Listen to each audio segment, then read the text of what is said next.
Днес хора имаме много яко видео. Днес ще ви кажа как да изкарате 8 милиона в Forza Horizon 5. Първа стъпка.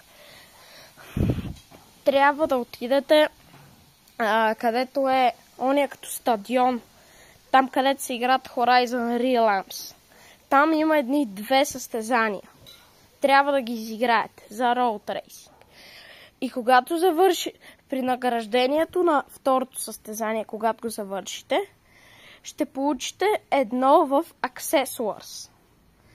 Отидете там и там на Road Racing ще сте получили Lamborghini Revoluto. И след това, ако не ви кефи колата, продайте я и ще имате цели 8 милиона. Между другото, също ще ви кажа още един лесен начин. Първо, трябва да купите всичките Ламборджинита в Forza Horizon 5.